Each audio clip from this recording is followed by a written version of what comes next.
Hello, everyone. Welcome back to What's the Rate, the show where we get into the raw and real of pursuing creative success as a self-funded indie artist in your 20s in New York City. I'm your host, Brianne Lyons, and today I have a very fun guest, and I'm so excited for this episode. I have beatboxer, dancer, and multidisciplinary artist, Alex Sanchez. Welcome to the show. Hi. Hey. Nice to be here. Welcome. Nice to be here. Yeah.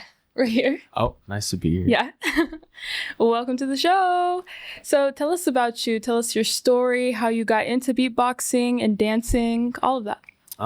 Yeah. I mean, I think I got into dancing and just music in general when I was like 7 or 8. And I don't know, I was obsessed with like Michael Jackson as a kid.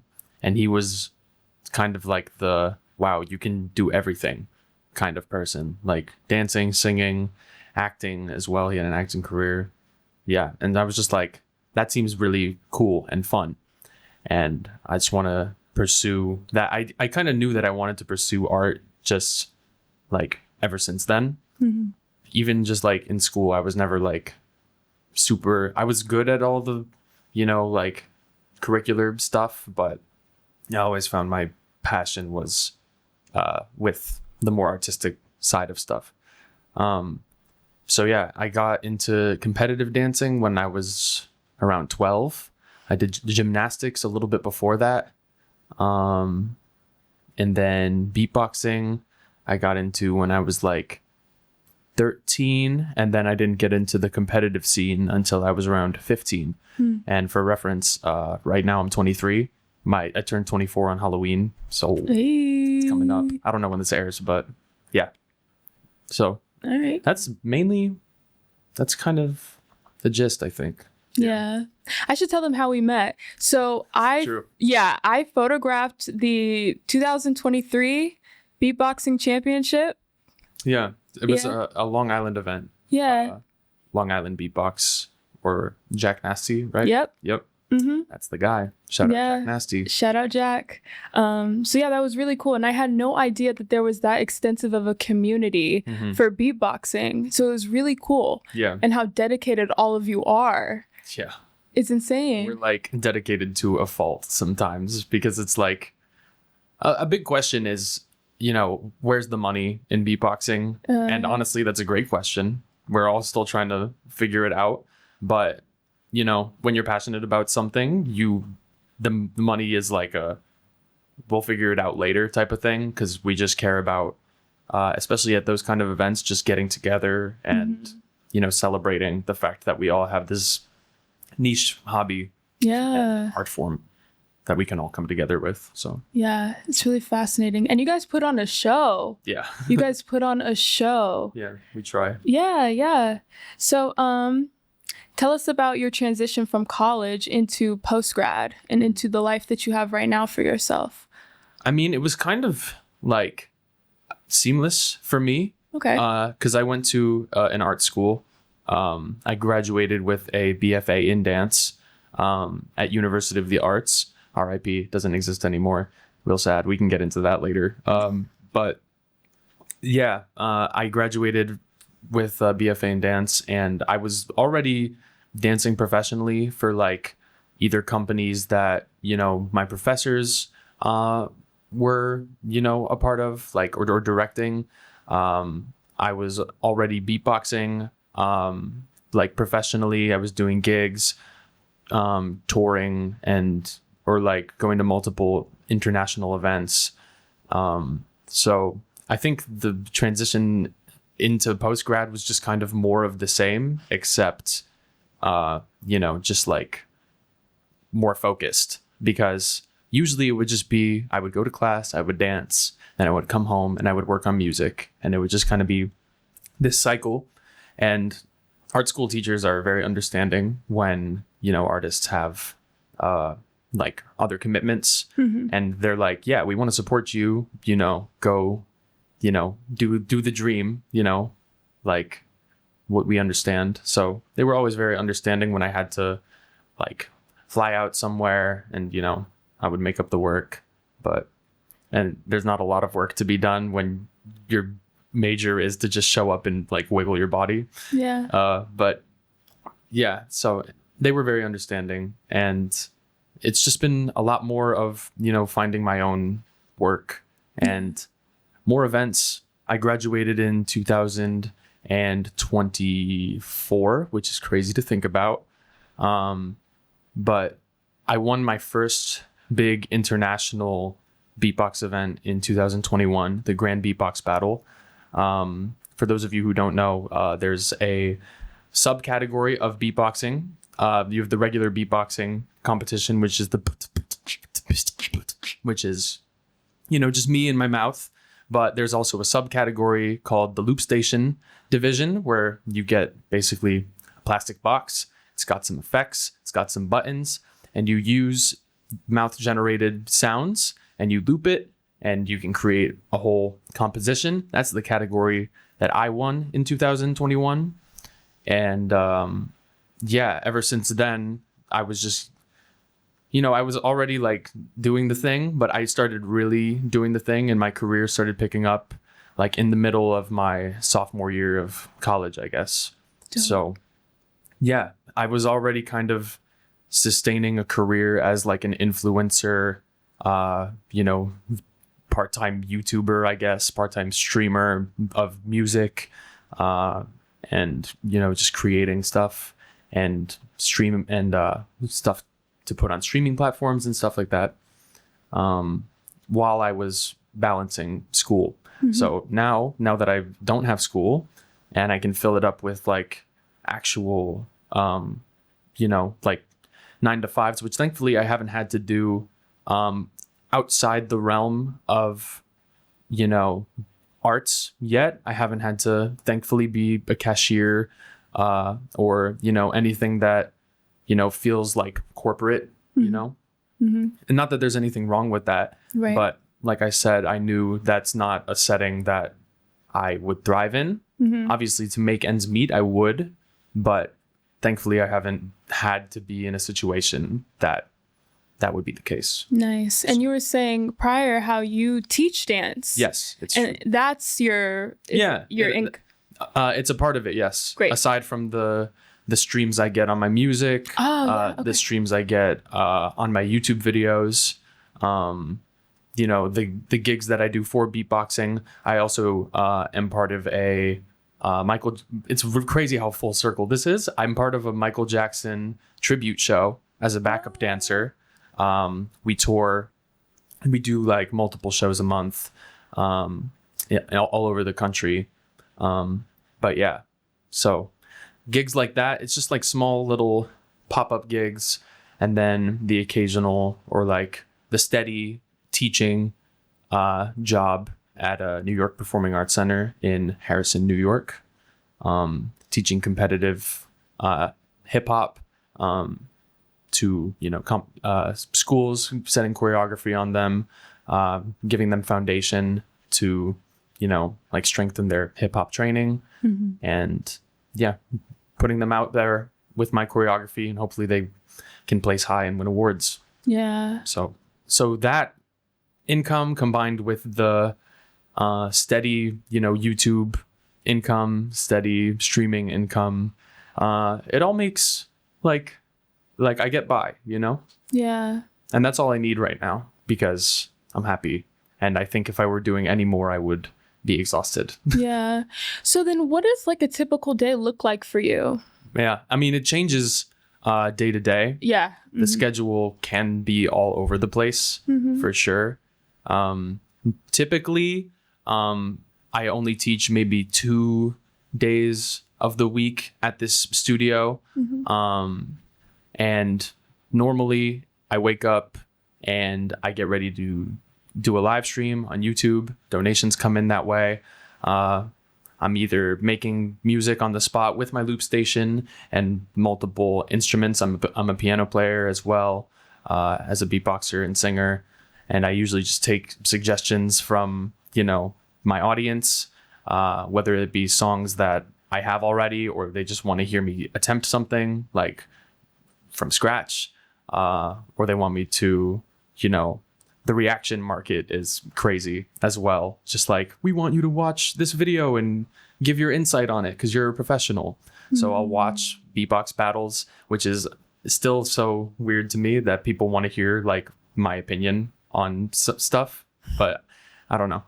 That market is interesting to me, but hey, it's a donation is a donation, so I'll do it gladly. But yeah, and then usually when I hop off the live stream, I focus on making music either for myself, for streaming platforms, or for upcoming competitions if I choose to do them. Luckily, I'm established enough in the scene that, normally for these competitions, I can be invited as a judge, but occasionally, the hunger, like competitive hunger kind of strikes and I'll want to put my foot in the ring again. So either making music for those competitions or just making music for other people to enjoy, free of, the context of like, I'm better than you. Right. Yeah. When I was there, it seemed like the competition was friendly. Oh, yeah. I It's mean, fun. definitely. And if it ever doesn't get friendly, it's all, that's just hip hop, Yeah. It's all love at the end of the day, but in the moment it's like, I'm better than you and you have to hold that. And it's just like, yeah, but of course it's all friendly. Sometimes it isn't. Sometimes the ego gets in the way. Yeah. But I try not to, let that consume me too much. Especially because it just gets like, it can get dangerous. Just like drama when there's, not meant to be or something like that. Yeah. So what's like the trickiest thing that you've had to deal with sustaining and navigating and maintaining this multidisciplinary career that you have for yourself? I think since I'm the one that's in control of my schedule, it's just fighting the urge to like say like, I actually don't want to do this today, or just like fighting the urge to, succumb to burnout. Like, cause finding your own work and being solely responsible. Cause like I am the brand. Yeah. And the manager. I'm the brand and the manager. And it's just like, sometimes doesn't feel like I get a day off, but I think I'm also in a stage where if I feel like I'm not doing anything, then I feel like worthless. And that's kind of a struggle that I've been having to deal with. Kind of finding that balance between like, you deserve, rest, but also the feeling of like, if I'm not creating, then like, what am I doing? Like, who am I outside of, this brand that I've built up, this like influencer artist. It's like, of course I'm a person at the end of the day, but it's such, when my work is also my identity in a way, it's, or like such a huge chunk of my identity and such an honest part, because, dancing, creating my own choreography, creating my own music, that's a part of myself that I put out into the world like on a daily basis. And that can be exhausting to give your own personal like attachment and feelings to yourself, just consistently pushing that out. Yeah. So I think that mainly just like the mental struggle. The money hasn't been too much of an issue. Back when I was in Philadelphia, I was living in an apartment and I was making enough to sustain myself, like, again, get by. I'm traveling so much with the Michael Jackson tour, going overseas a lot for beatboxing. And like, I was at a point where I was like coming back to my apartment and I was like, I don't really live here, So it just made sense to like save money and, be connected with family, especially after 4 years of like seeing them maybe twice a month, if that, maybe like 4 or 5 times a year, like at school. So yeah. That's lucky. Yeah. I feel like I see my parents twice a year, if that. Man. Yeah. Where are you from again? Colorado. Sorry. Okay. Well, yeah. Yeah. Luckily, Philly and New York aren't so far apart and I can just like take a train or a bus. Yeah. But yeah, it's important to make that time, especially for me, because they've just been such a supportive like beacon. Everything that I've wanted to try, I'm very fortunate that they've just been like, yeah, go for it. Go try that. Go take gymnastics classes. Go be a competitive dancer. Go do that stuff. And they've always seen the vision, like the way that I've seen the vision at a young age. So nice. Wow. I love that. Yeah. I guess I could ask you, what is the trickiest part about doing this type of work on the East Coast or in New York specifically? Do you find that it could be potentially easier for you if you were on the West Coast in California? It's actually interesting that you ask that, because I was in San Diego like 3 weeks ago for a beatbox competition. And I'm not on the West Coast super often, but every time I'm there, I'm like, this is vibes. It's beautiful. And as for like LA, because that feels like where the hub of everything is. If Manhattan is our hub, then LA is theirs, obviously. But I don't know. The landscape over there feels a little more competitive in like in a different way than the New York space feels competitive. I think what helps me is that I'm already a New York native. I grew up in White Plains. Yeah, I have connections already out here. So I think luckily I haven't had to, do too much searching. And like if I were to go to the West Coast, it would feel like for me like I'm starting over, kind of. Like obviously, I probably know people that know people, but it feels safe, at least for this point in my career, to like stay true to my New York roots and kind of be grounded in that. Okay. Yeah. So I want to get into beatboxing some more. Okay. Because I just think that is so cool.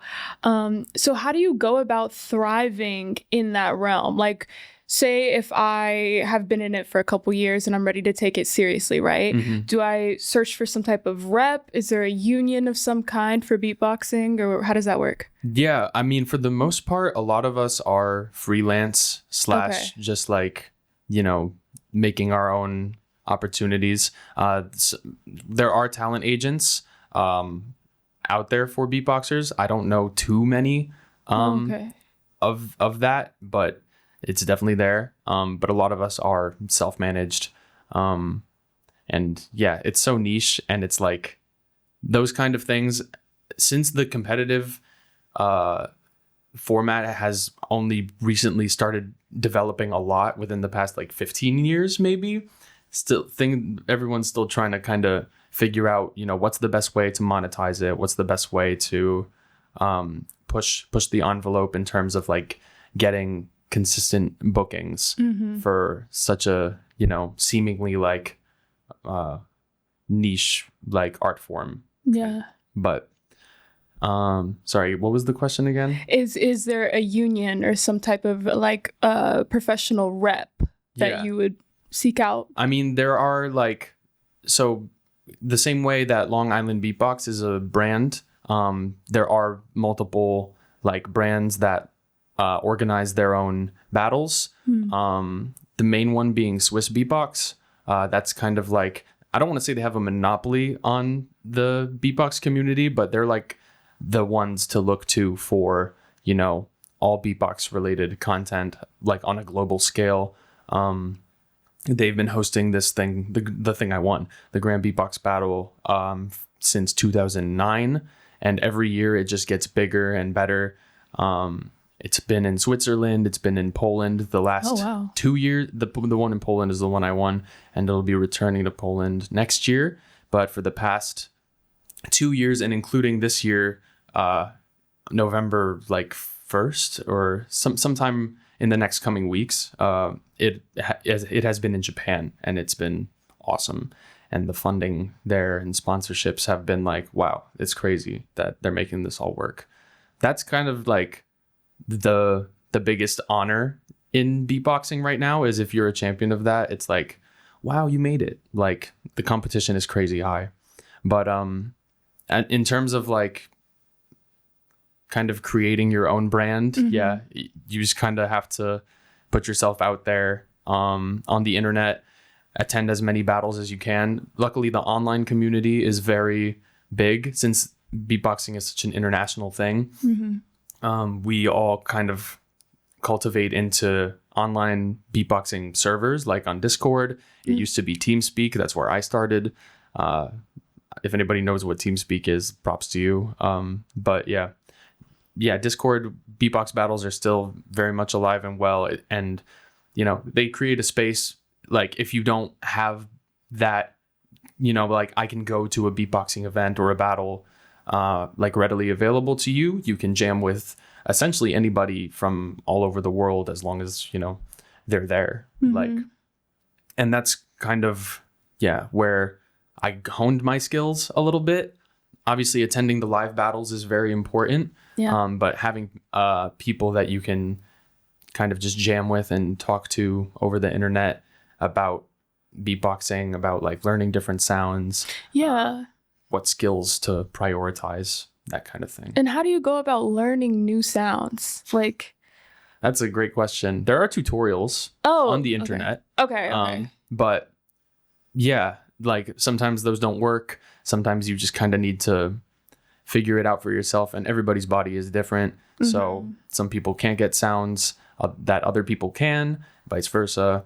But yeah, I think just being around it and hearing it, and I don't know.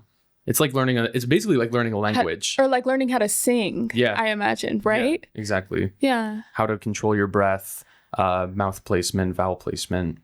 Kind of, I don't know, where in your throat for certain like vocal bases you need to activate. There's all sorts of crazy techniques that people are still discovering, and it's crazy. Like people can sing like polyphonically, so like two notes at the same time. I can't do it, but yeah, just different ways to like harmonize with yourself. Wow. There's all kinds of crazy tech out there that is just like, sometimes I look at it and I'm like, wow, we really can do all that.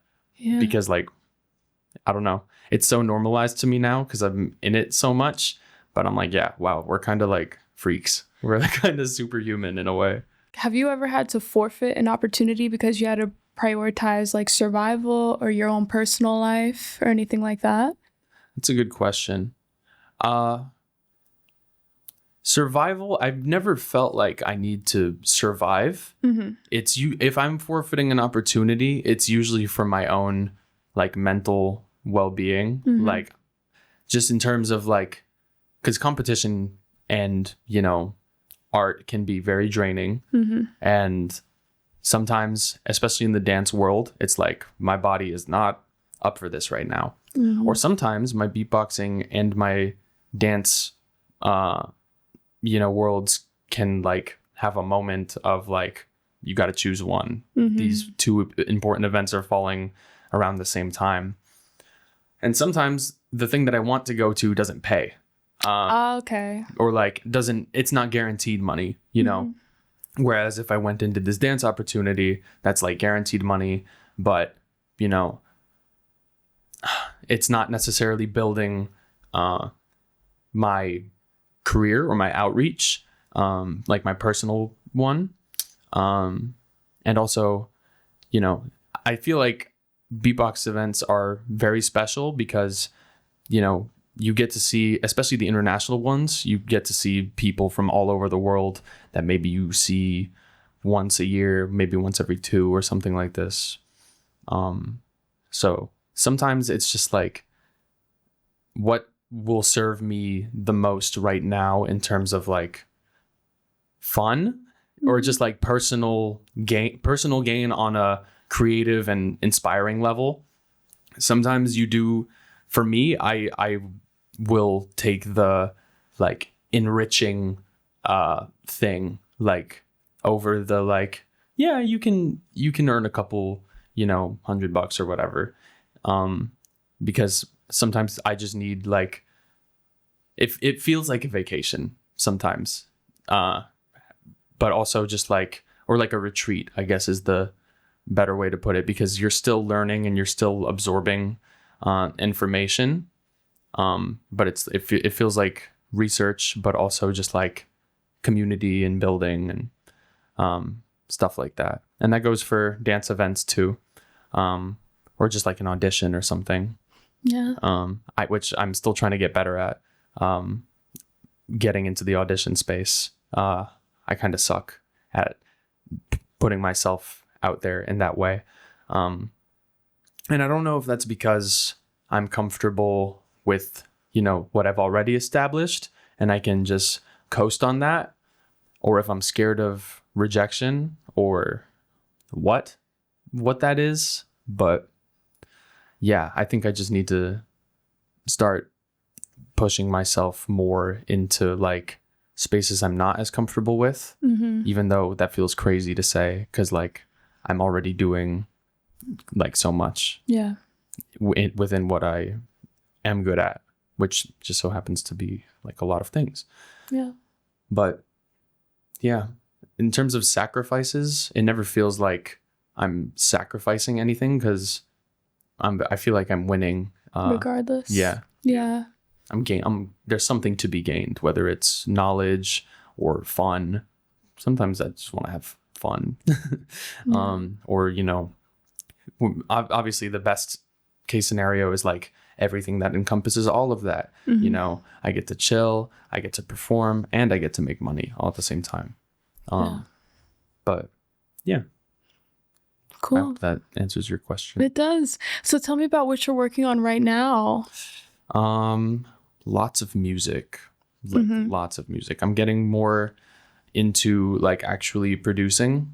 Like through Ableton and, using my still keeping my beatbox roots and my loop station, sound and identity there, but just trying to learn more about, actually going full into sound design through, a DAW and just making that work. I've been collaborating with a lot of artists in the beatboxing space, trying to get some networking into the producer EDM space because there's a crazy overlap there. A lot of beatboxing in modern day, the hip hop roots are still there, but it has kind of ventured over into like festival territory where, Tomorrowland or like Lost Lands or any of these like crazy EDM festivals.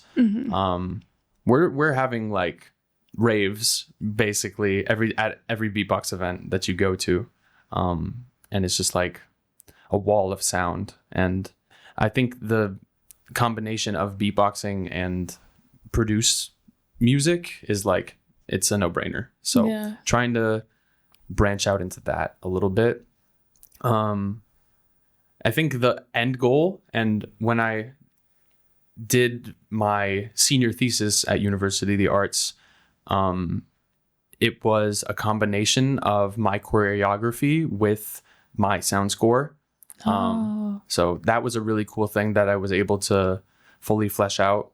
And yeah, I would love to get that just like either on like an off-Broadway thing or just like, just my own show, where I can highlight everything that I've been working on and researching, just like a night of concert dance accompanied by, my own music, whether it be beatboxing or looping or, produced or piano or whatever.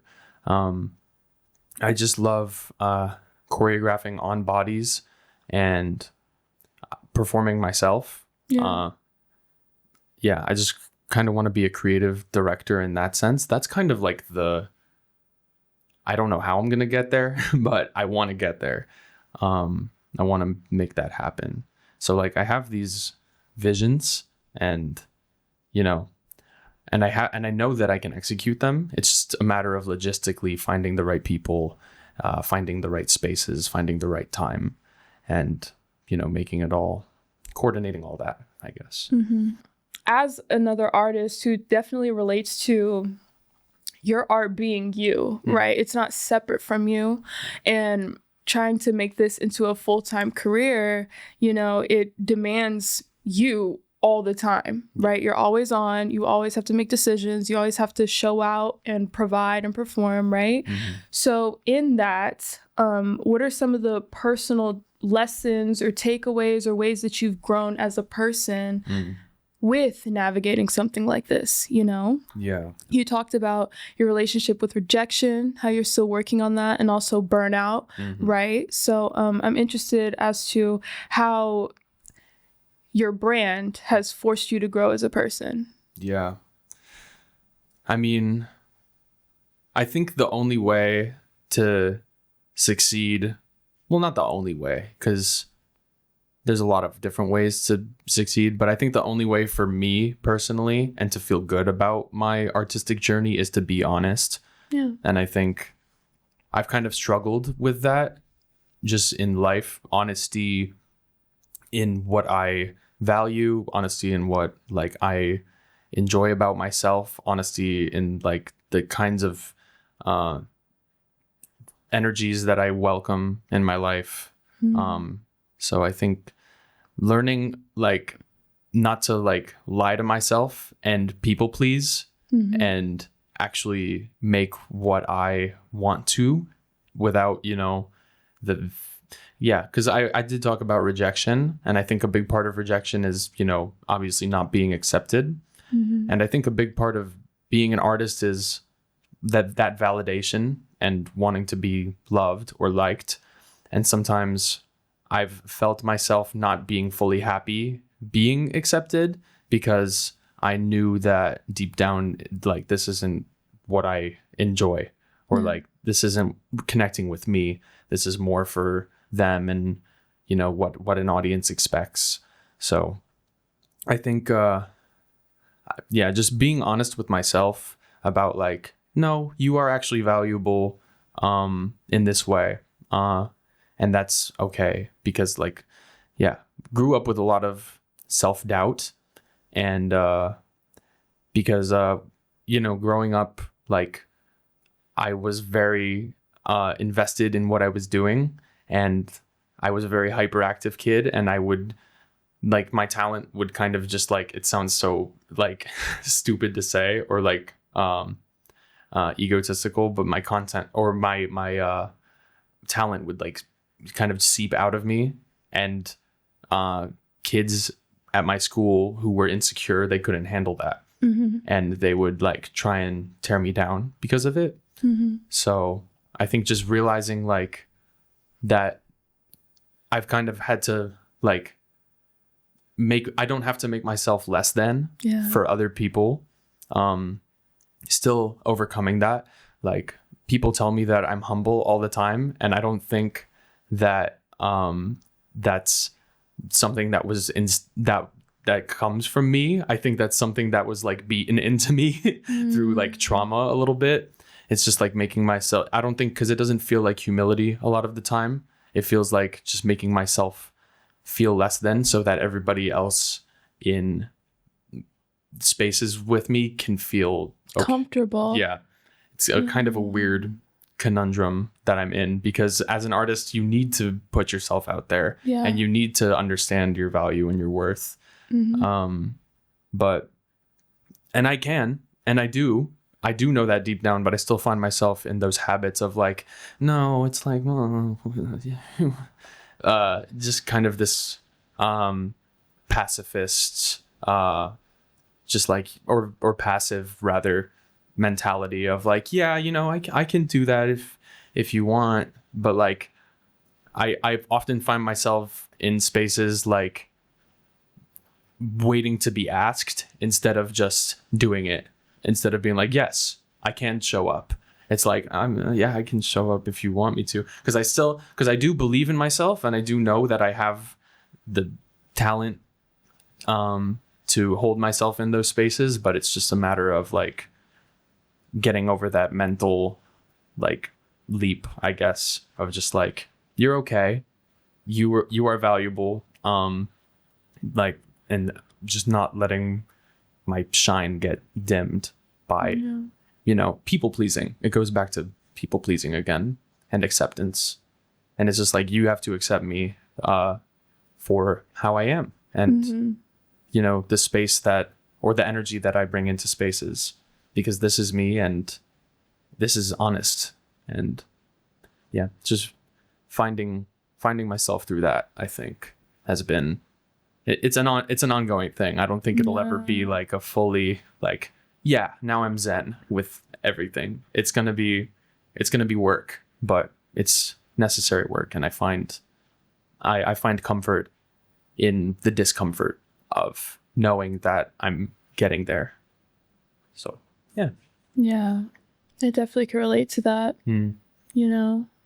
So I appreciate you being honest about that. Yeah. I mean, that's what I'm working on. So it's a good exercise to do here in front of cameras and another person in front of a microphone. Yeah. Well, is there anything that you wish you knew or a resource you wish you had in the early stages of your career? That's a good question. I think now it's just like figuring out how to, I guess, a manager.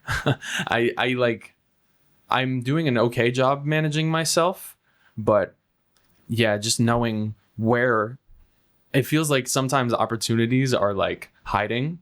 I don't know if you feel this way, but it's just like, where do I even look for work? Because we're in like the hub of it in Manhattan, and everything's happening all the time, but it's also just like, I think navigating that can feel overwhelming, because it's like sometimes it's like it feels like opportunities are hiding, but it also feels like also there are too many opportunities and I get option paralysis, and just I'm feeling like, what's the best way to navigate this for me? And yeah, sometimes maybe having like an unbiased party, like a manager or even just a good friend to like talk about this with. And like, I don't always like, I try to keep my work life and my friend life separate, but yeah, I think just getting people that I can bounce opinions on, and finding those spaces of community to just be like, yeah, you should like do that, or this makes sense for you, or yeah, just the best way to use my time and shift my focus, I guess. Yeah. How'd you go about finding your community? I imagine it came from school and competitions and the Discords, the TeamSpeak, but how do you go about deciding which ones you keep within your circle? That's a good question. I find that, again, with my art being me, right? It's like, okay, if you're going to create this as a brand or a career, yada, yada, yada, now I have to start putting people into certain proximity, right? Where it's like, okay, you're a business or career friend, you're not my personal friend. And it's tricky because it's like, fuck, like this is me, this is who I am. And like, you bond with people over your art, which is who you are, but you have to understand, like, sometimes the art is separate from you. You know what I mean? No. So yeah, finding boundaries is always a tricky thing, especially in the art space. Even just like relationships, like romantically, like I don't know, every since these communities, the dance communities and the beatbox communities are so niche, like everybody kind of knows everybody. And so like if you have a falling out with anybody, it can be like devastating. And it's just like suddenly all your friends aren't your friends anymore, and suddenly that results in you not getting work or anything like this. And yeah, it's just like finding a way to, it sucks because like I don't want to be distant, like emotionally from people that I am so like invested in, everybody in the dancing space and the beatboxing space, as much as we compete each other, it's a form of admiration. So it's like, I don't know, finding the balance between like, I love you, but like, and like, I admire your work, but also just like, yeah, friendship is, I don't know. That one's a tricky one. I don't know how much of that is usable, but you know what I mean? Yeah. Kind of. Yeah. Or like sometimes I'll assume I'm in a closer proximity with someone than I actually am. And then it's kind of heartbreaking because it's like, oh, I'm just a career friend to you. Mm-hmm. I thought we were like actually, and I respect it, right? Because everybody has different boundaries or standards or qualifications for who they allow in their space, just like I do, just like you do, right? But yeah, it's a tricky thing to navigate as artists and empaths, Yeah. Yes, but yeah, because artists are naturally very feeling people. And yeah, when those feelings get hurt, it's like, well, now my art is gonna look different now as a result. Or maybe my relationship with my art is like tarnished a little bit. It's just like, well, now this experience in this community doesn't feel, like what it used to. And now how do I cope with that? Because the art was also the coping mechanism. Yeah. So it's like when the relationships can be, they can feel very fickle in situations like that. I'm still figuring that out. Yeah.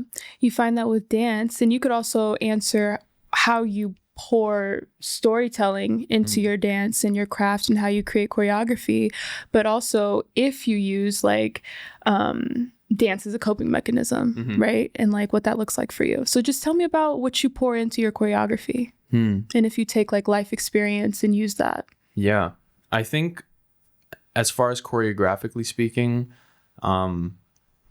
obviously it reflects my interests, but I consider it from my personal life and feelings, at least at this point, a little bit more neutral. I don't think I'm like at a point where I'm ready to dive into that kind of introspection. I've done it a little bit in the past for like my own solo work. But as far as on other bodies and the work I'm doing right now, it's more just like, this is hip hop. This is fun. This is cool. This is my technique. And it's been, like I'm leaving my feelings out of it a little bit more. Right. With music, it feels a little easier. I don't know why. I just think there's more honesty there. But dancing for myself is definitely a release where I don't have to, feel like I'm training for anything. I can just put on music and I can move however I want to move. It can be the saddest song. It can be the happiest song. It can be anything or everything that I want. And giving myself the freedom to not satisfy an aesthetic for, a crowd, for a director, for anything. I can just dance for me. Trying to find ways to incorporate that, I guess, into my choreography is the next step. But I like where I'm at, where I can be in my little room and just move however I want. Do you feel like college prepped you for the industry? Kind of. Okay. It prepped me in a way that like I have connections now through my professors. And I was given a lot of opportunity and experience on stages through the school or like as a result of knowing people through school. But in terms of like navigating the industry space, I feel like they kind of, at least for my curriculum, they kind of crammed it into one semester at the end of my senior year. And I was like, well, this would have been nice to know, like maybe even steadily, like not an info dump all at once, but steadily throughout the course of my education, because I was, like I said, I was making, those kind of moves and those kind of decisions even before my senior year. So I don't know, a little bit more, insight into how a resume should look, what you should put on it, especially as a multidisciplinary, having separate resumes for my different talents. I'm still working on that. And it was we had like one course one time, and it was like I could use a little bit more. And, maybe a part of that wasn't like applying myself because senioritis maybe struck a little bit. So that might be my own fault. But again, I don't think having it all crammed in, like just as I'm about to exit is like, I don't know. It didn't feel like a failure though. Mm-hmm. Like I still learned quite a bit, but yeah, just a little bit more love in that department because we can all do it. We can, like, that's why we're at the school, is because we're all learning and we made it into the school because we can do the thing. But doing the thing is half the battle in this industry. And it's just like finding where you can do the thing. Yeah. And that's, like I said, I struggle with that. I get option paralysis, or I feel like I can't navigate anything. Like what are the websites I need to be looking at? What are the casting lists? Where are the casting lists? Yeah. Where are they? Yeah. I don't know. I was going to ask you how you find your opportunities specifically. I imagine like word of mouth, people reaching out, right? Yeah. But it's usually through the internet. Right. People stumble across my profile, or I know somebody who knows somebody, and they know somebody who is looking for something I can do. And they just ask for my availability, and sometimes it works out, sometimes it doesn't. But that's freelance. Sometimes, you're booked, you overbook yourself. It's like, I'd love to, but yeah, these things happen. And yeah, I think it's mainly just been, putting myself out there through content online, and the connections I've established in the dance community growing up and through college that have gotten me the opportunities that I'm still pursuing today. Yeah. So I imagine all of this passion is kind of self-fueled, right? Yeah. But what like pushes you to keep going? Like, what's your why? Well, at least through dance, and I'm realizing this more now that I'm teaching, more consistently. I took a break. I would still teach at this studio when I was in college, but obviously I couldn't return there like weekly. Sometimes I would see them once every 2 months just to check in and be like, how's my material looking? And that was never a great feeling. I feel like I love being a mentor, and I love inspiring people, and I love inspiring them to pursue their own art, and not have to deal with the struggles that, like the personal struggles that I've had to deal with like acceptance and self-worth. I think it's just, I guess what drives me is,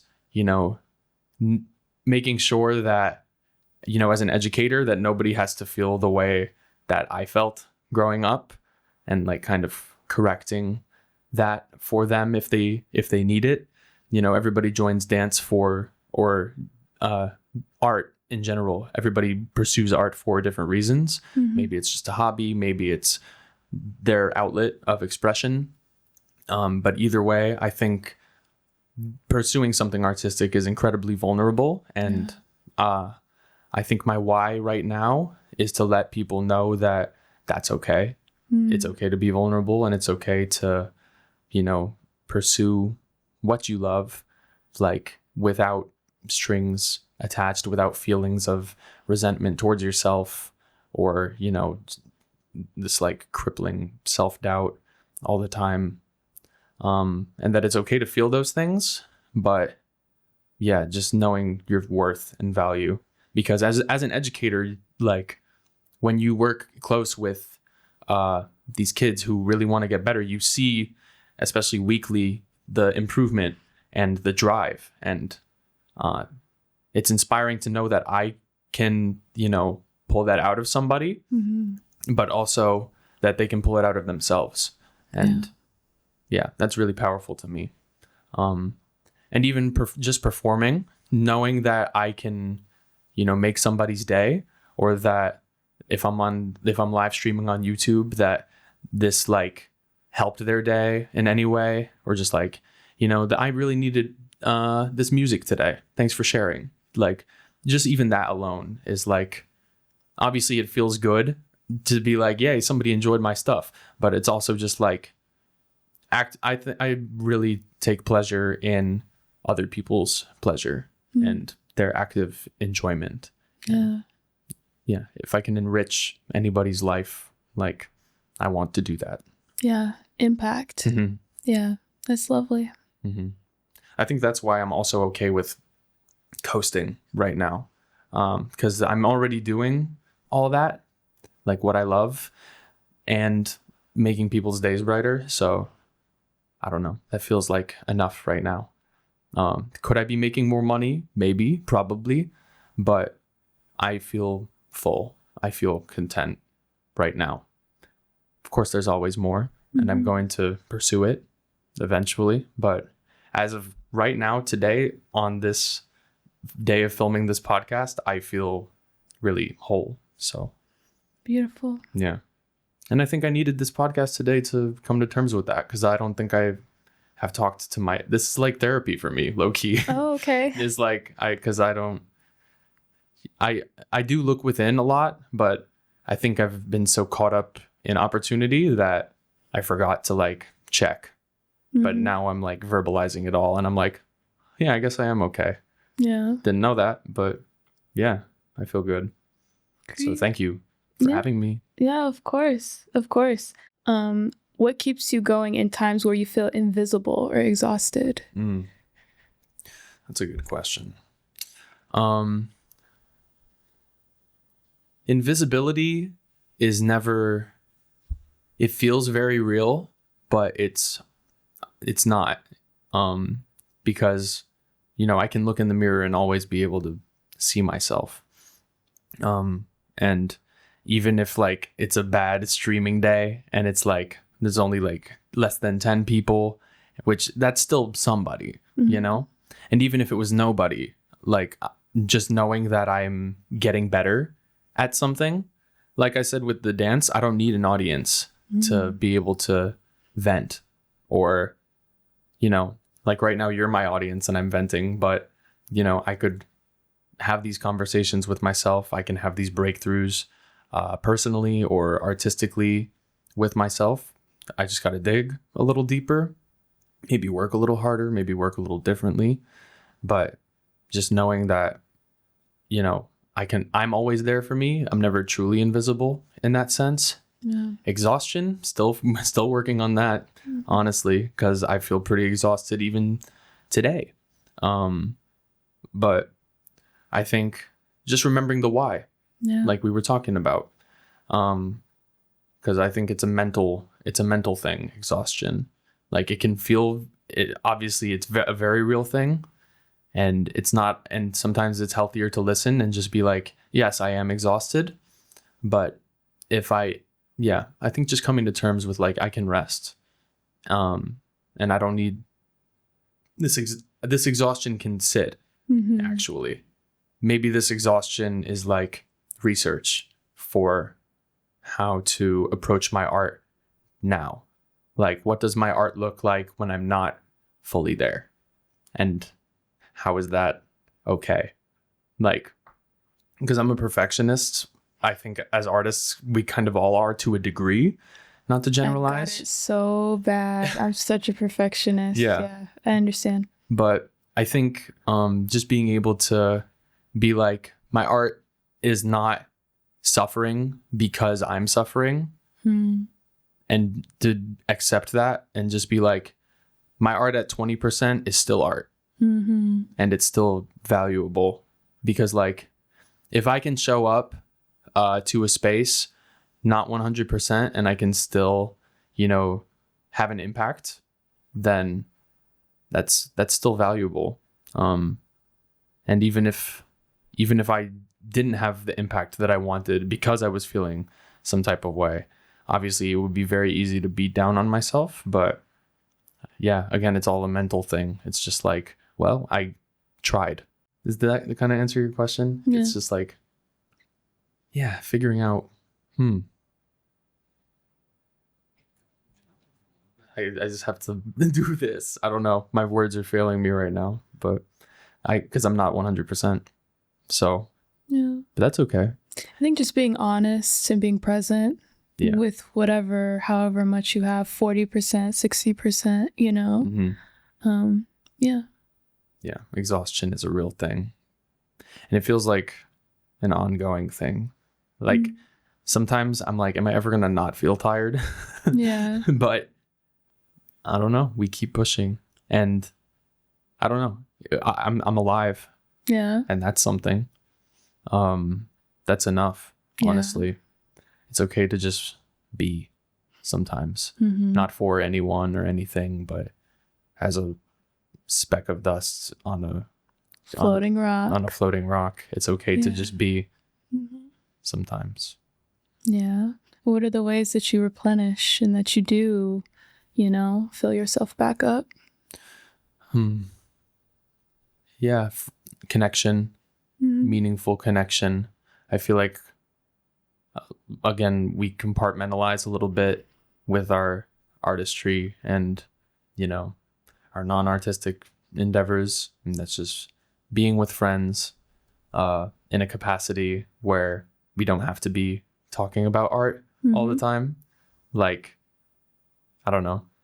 This is our first time seeing each other in like 2 years. Yeah. But like, I'm sure if we just like went out for like brunch or something and didn't have to talk about art at all, we're talking about art for the podcast, but like, I would love to just catch up with anybody like as a friend and have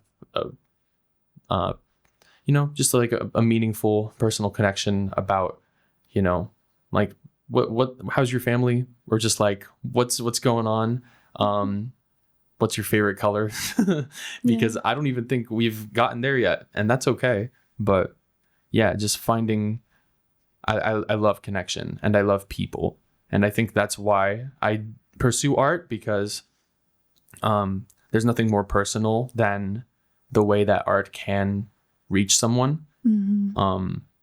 And I think it's also a way for someone to see me and my person.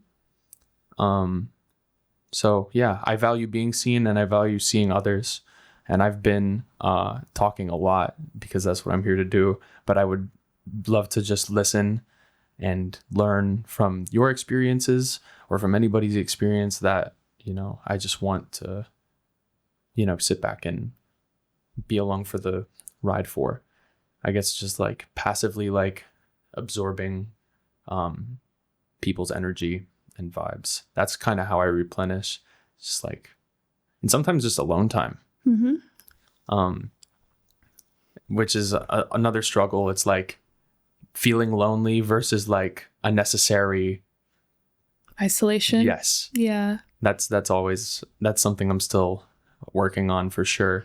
But yeah, sometimes it's like I need to be alone. Which is interesting because like sometimes for a lot of my work, which is online, I am in isolation, but I'm constantly being perceived. Yeah. So a break from that, an isolation from that, is also a necessary thing sometimes. Well, I would love to ask you, do you feel like now with social media being such a big part of being an artist nowadays, that you kind of have to be an influencer in order to be a successful artist? Kind of. And I hate to say that because like it's so unhealthy. It is. It feels terrible to constantly be comparing yourself to, your peers, people you barely know that are making it, and just be like, it feels like a competition all the time. Yeah. And I feel like that's not how we uplift. I feel like the more uplifting we can do through social media, maybe that's the ticket. But a lot of it feels very hyper competitive, and yeah, I don't mean to cut you off, No, but I just feel like now impressions validate art now. Yeah. It's like, okay, how many people saw it? How many people acknowledged this art installation or multimedia project that you put on at this gallery or whatever, right?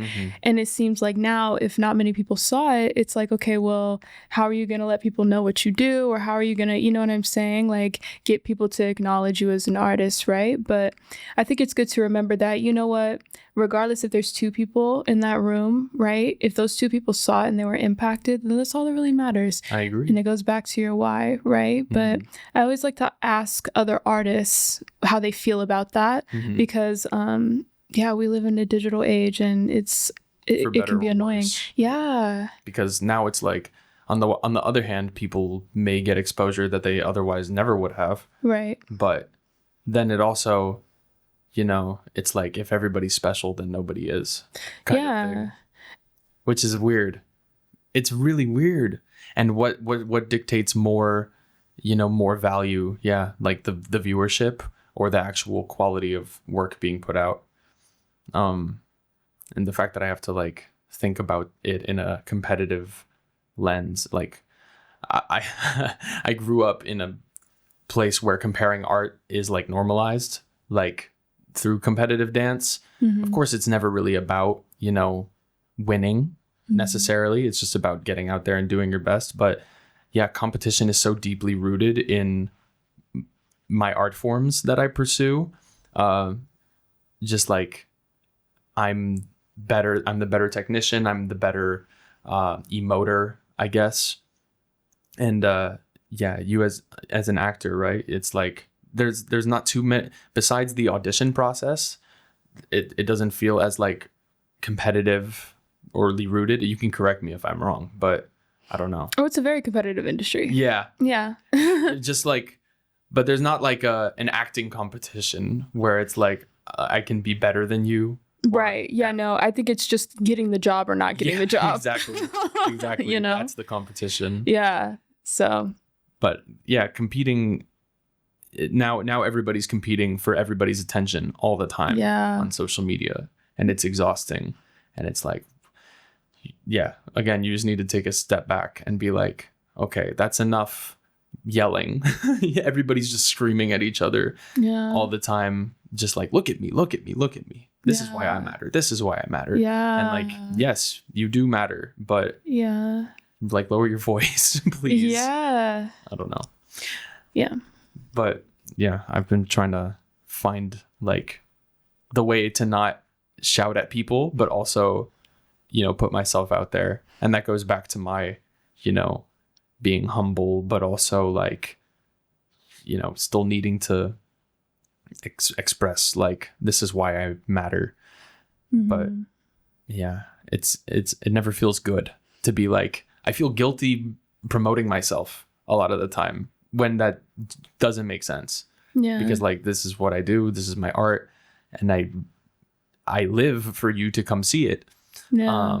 But yeah, it's in such times where, you know, everybody is like being occupied by everybody's personal and creative and, you know, work related endeavors all the time. And just like news and politics and overall world related things. It's just like, but don't forget about my show coming up this week. It's like, it feels inherently selfish, right? And that's a weird feeling because this is kind of a selfish pursuit to be like,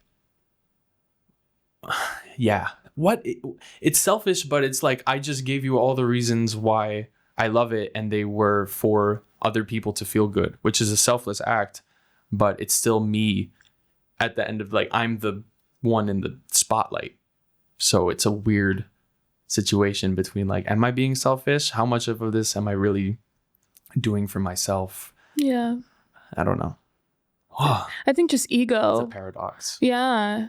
I think it's just a lot of identifying what's ego and what's like soul, you know, like, like you said, like, you impacting people, that's the soul part of it, but also the ego part of it is like, come look, like, you know, your ego is the marketing half, right? But your soul is the product. Whoa. Right? So we kind of have to have an ego now, especially in this digital age. Yeah. You know? You hit the nail on the head with that. I also just find myself getting frustrated because when you want access to certain resources, you have to present to people how much validation you already have from external sources, right? With the whole social media, the analytics and the impressions, right? Like, I, especially during like fashion week or even just trying to like put things on in a gallery, it's like, oh, okay, how many followers do you have? Or, oh, okay, like, how did your last event do? And it's like, well, can we just look at the product? Can you experience the product? Can you experience me? How did that make you feel? And once you're impacted, if you believe that others can also be impacted, just like I do, give me a chance, right? The external validation doesn't matter. I'm trying to move people, you know? So that's my take on living in a digital age and being an artist is like, let's get back to what really matters, you know? That take. Yeah. That's a good take. Yeah, it's a real take, you know? But anyways, Alex, I'm going to go ahead and get into the What's the Rate segment. Okay.